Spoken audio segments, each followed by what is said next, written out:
Et je donne maintenant la parole à son Excellence Bruno Eduardo Rodriguez Parilla, ministre des Affaires étrangères de Cuba.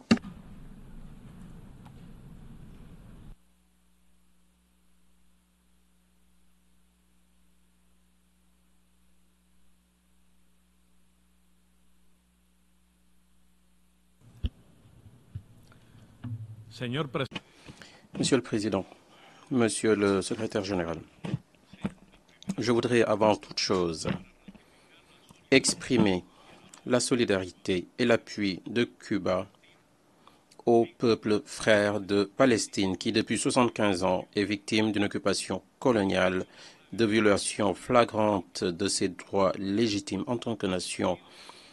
Et la Palestine se voit toujours soumise à la cruauté, aux agressions, aux châtiments collectifs et à l'apartheid. Au cours des 11 derniers mois, l'armée israélienne a massacré plus de 40 000 civils. Au cours de ce massacre indiscriminé, il y a eu plus d'enfants morts que d'hommes et de femmes adultes. Et ils meurent avec la complicité et les armes des États-Unis et dans un silence complice des autres membres.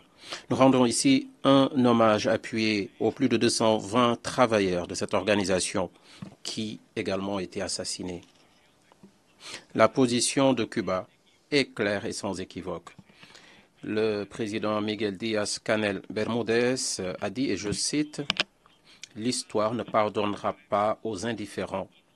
Et nous, Cubains, nous ne compterons pas parmi ces indifférents. » Le génocide qui vise aujourd'hui le peuple palestinien doit cesser sans condition et sans délai. Israël, avec la complicité des États-Unis d'Amérique, a poussé le monde dans un danger imminent de conflagration aux proportions considérables. L'agressivité irresponsable vis-à-vis du Liban, de la Syrie, de l'Iran et des peuples du Moyen-Orient aura des conséquences qu'il est pour l'instant difficile de quantifier. Monsieur le Président, 79 ans après la création de notre organisation, les violations incessantes de la Charte des Nations Unies et du droit international, mais également les agressions, l'ingérence dans les affaires intérieures des États et l'imposition de mesures coercitives unilatérales à des fins politiques sont des faits quotidiens pour nos citoyens. Des doctrines militaires agressives de domination fondées, qui sont suprématistes et expansionnistes, sapent de façon alarmante la paix et la sécurité internationale. Le danger d'une hécatombe nucléaire est aujourd'hui réel et imminent. Pour la 9e année consécutive, les dépenses militaires mondiales ont augmenté. En 2023, elles avaient atteint un chiffre record, 2,44 milliards de dollars, c'est-à-dire des milliards et des milliards de dollars qui ont été investis notamment dans le développement de nouvelles armes. Nous avons reculé sur la question des armes, même si les États parties et signataires du traité sur l'interdiction des armes nucléaires ont fait beaucoup d'efforts. Nous avons reculé, même si de larges pans de la société encore lucides ont mené des efforts. Mais je dois dire que nous n'arriverons pas à la paix sans développement. Les pays développés qui habitent notre même planète s'entêtent dans leur cécité. Ils refusent d'investir dans leur propre prospérité, dans leur propre sécurité. Ils ne respectent pas les engagements, du reste insuffisants au titre de l'aide publique au développement. Le chiffre égoïste promis non sans fanfaronnade en 2023 et très vite oublié représente moins de 0,37% de leurs revenus nationaux. Aujourd'hui, nous nous berçons d'illusions en pensant que nous allons atteindre les objectifs de développement durable. Eh bien, nous n'y arriverons pas. Au cours des 4 dernières années seulement, le patrimoine cumulé des 5 personnes les plus riches au monde a augmenté, alors que 5 milliards d'êtres humains restent toujours dans la pauvreté. Le 1% le plus riche accumule près de 2 fois plus de richesses que le reste de la population mondiale. Ces 5 multimilliardaires ont eu des gains de 423 milliards d'euros, alors que la population mondiale a continué de s'appauvrir. D'après Oxfam, le 1% le plus riche accumule près du double de la richesse de la population mondiale. Si on imposait une taxe sur la richesse des multimilliardaires, nous pourrions sortir 2 millions de personnes de la pauvreté. Les crises sont structurelles. Elles sont déterminées par le système impérialiste et par l'ordre international qui nous est imposé. Nous n'arrivons pas à résoudre un problème quel qu'il soit tant que l'on continuera de saper le caractère intergouvernemental des Nations Unies comme le prétendent certains. Et nous n'y arriverons pas tant que nous allons continuer à affaiblir le rôle essentiel des Nations Unies dans la promotion du développement durable pour tous. Aujourd'hui, le changement climatique avance de façon inexorable. C'est un fait indéniable. Au mois de juillet 2024, les scientifiques nous ont annoncé que nous venions de vivre les 13 mois consécutifs les plus chauds jamais enregistrés. Si les modes de production et de consommation irrationnels et insoutenables du capitalisme ne changent pas, et ce de façon urgente et significative, eh bien nous ne pourrons pas contenir l'augmentation de la température mondiale en deçà de 1,5 degré Celsius par rapport au niveau pré-industriel. Les responsabilités sont bien sûr partagées, mais elles sont différenciées. Ces responsabilités ne sont pas les mêmes pour tous, et en toute équité, jamais elles ne pourront l'être. Toutefois, nous pourrions faire un pas dans la bonne direction à l'occasion de la prochaine conférence des partis à Azerbaïdjan. Ce serait l'occasion d'adopter un nouvel objectif collectif de financement. Les pays du Nord auront une nouvelle possibilité pour combler le fossé de financement, du financement climatique. Quant à nous, les pays du Sud, il nous faudra fixer des objectifs suffisants à même de répondre aux besoins de nos populations et assortis de garanties pour le développement et la justice sociale dans un contexte d'obstacles considérables.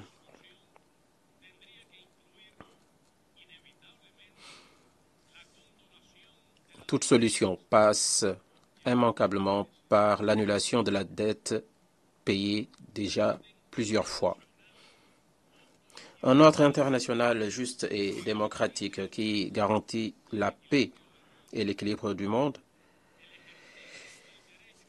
l'exercice du droit au développement pour tous les États, dans des conditions d'égalité souveraine qui renforcent et élargissent la participation, mais également la répartition des pays en développement dans les processus de gouvernance, de prise de décision, de formulation de politique au niveau mondial. Il s'agira également de garantir le bien commun et la prospérité de tous les peuples en harmonie avec la nature et de façon durable. l'utilisation durable des ressources et l'exercice des droits humains par toutes les personnes. Nous devons jeter les bases d'une nouvelle coexistence civilisée entre les différentes nations, la solidarité, la coopération internationale, l'intégration et le règlement pacifique des différends doivent l'emporter. Cela doit être l'alternative à la philosophie de la dépossession, de la guerre, de l'utilisation ou de la menace de l'usage de la force, mais également de l'agression et de l'occupation.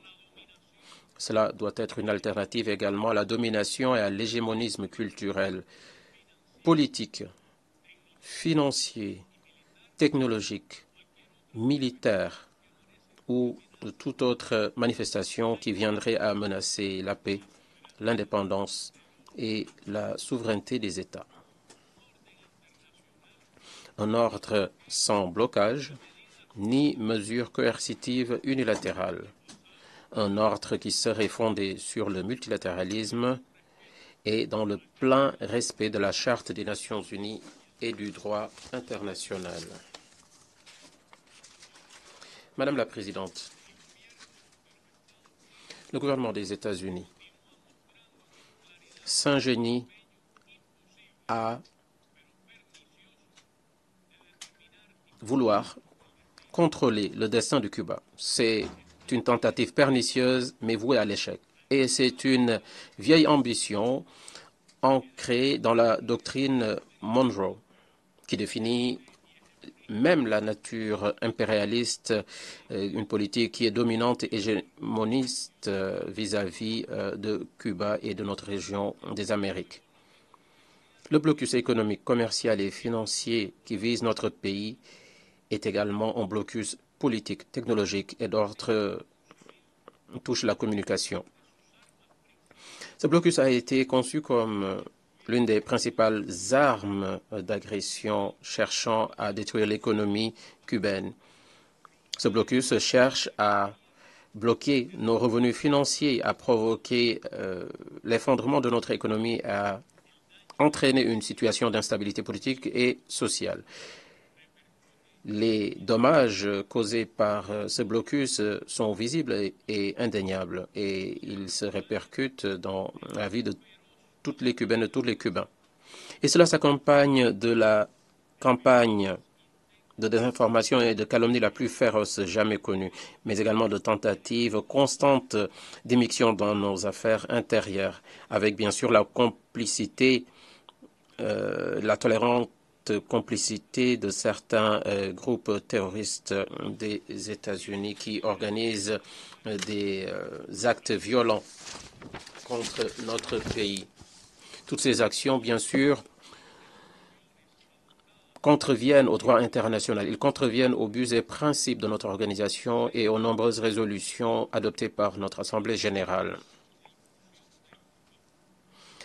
Et pour finir d'assiéger Cuba, les États-Unis ont choisi, par le biais de leur département d'État, d'ajouter Cuba à la liste des pays qui, soi-disant, appuient le terrorisme. Il s'agit d'un acte frauduleux, sans autorité morale ni mandat international. Et fort de cette classification, des actions de représailles sont menées contre Cuba de façon extraterritoriale. Ce qui attente à la juridiction souveraine de notre pays. Au mois de mai dernier, le département d'État américain a lui-même reconnu que Cuba coopérait pleinement dans le cadre de la lutte internationale contre le terrorisme. Cette reconnaissance de la vérité, qui était un secret de polichinelle, n'a pas débouché sur un assouplissement des mesures coercitives. Bien au contraire, ces mesures se poursuivent et il est tout à fait anormal, injustifiable que Cuba figure toujours sur cette liste. Bientôt, des élections présidentielles se tiendront aux États-Unis. C'est une question qui ne concerne que les Américains. Et ce, malgré la fâcheuse habitude du gouvernement américain de s'ingérer dans les élections et les affaires intérieures de tous les États membres de l'Organisation des Nations Unies, y compris d'ailleurs de leurs alliés.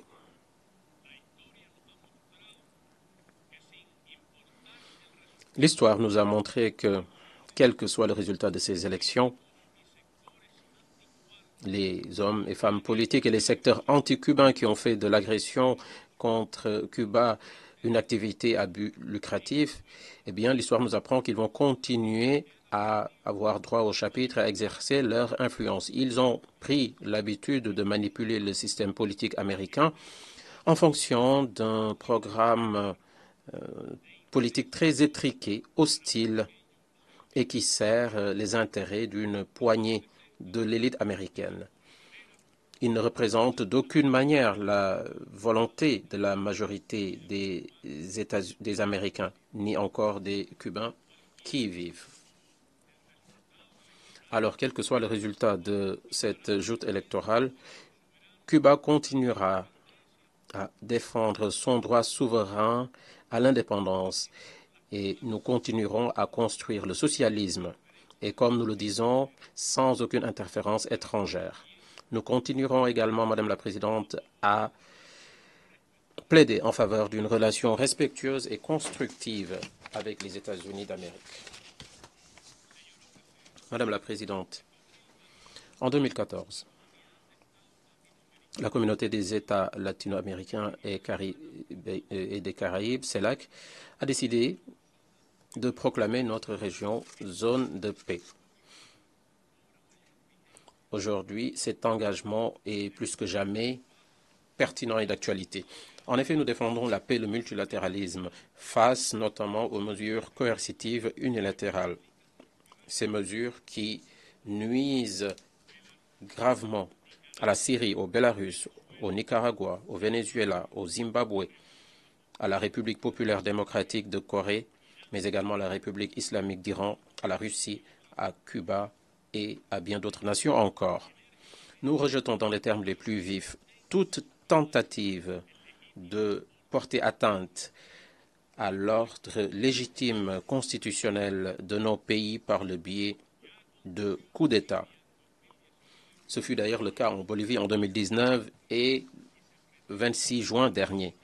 Et les États-Unis cherchent à renouveler l'essai au Honduras. Nous rejetons toute tentative visant à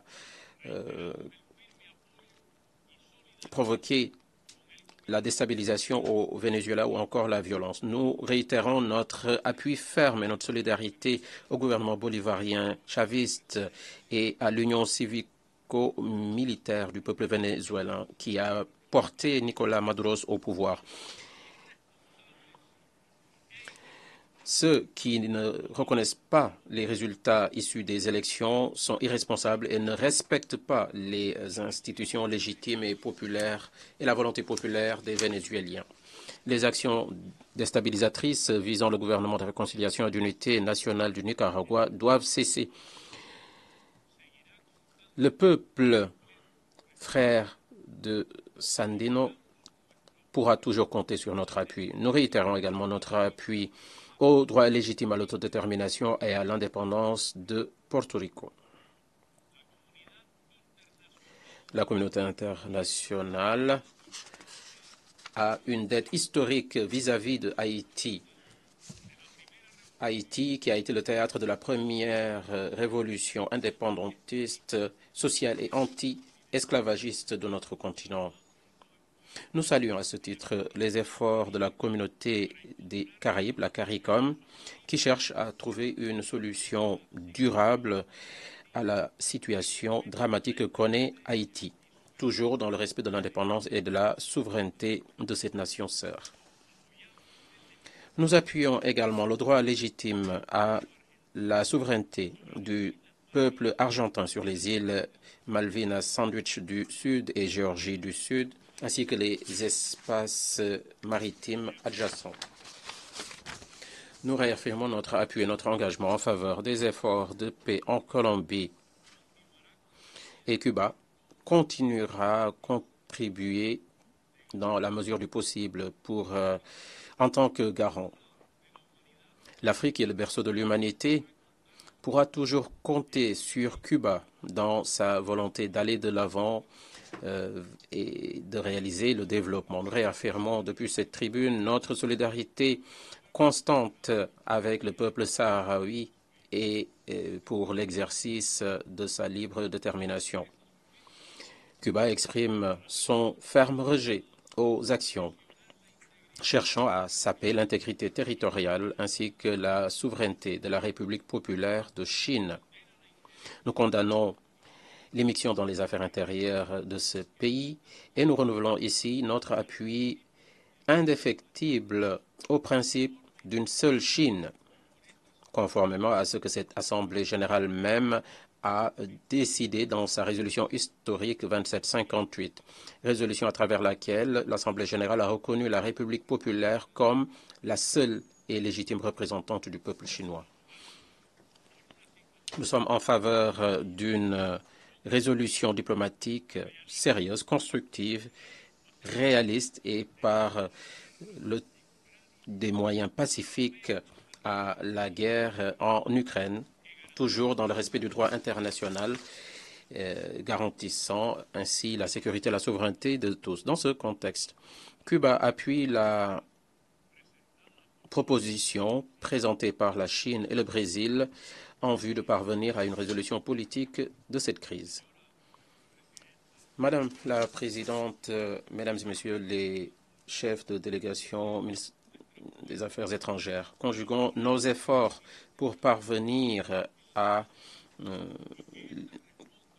bâtir des institutions multilatérales efficaces, pour faire en sorte qu'elles répondent aux intérêts des peuples, ces humbles peuples exploités qui sont dans le besoin et qui représentent l'immense majorité. Et ça sur la base de l'égalité juste de l'exercice des droits humains par tous les êtres humains et également sur la base du respect des droits souverains de chaque nation. Je vous remercie. Je remercie le ministre des Affaires étrangères de Cuba. Je donne à présent la parole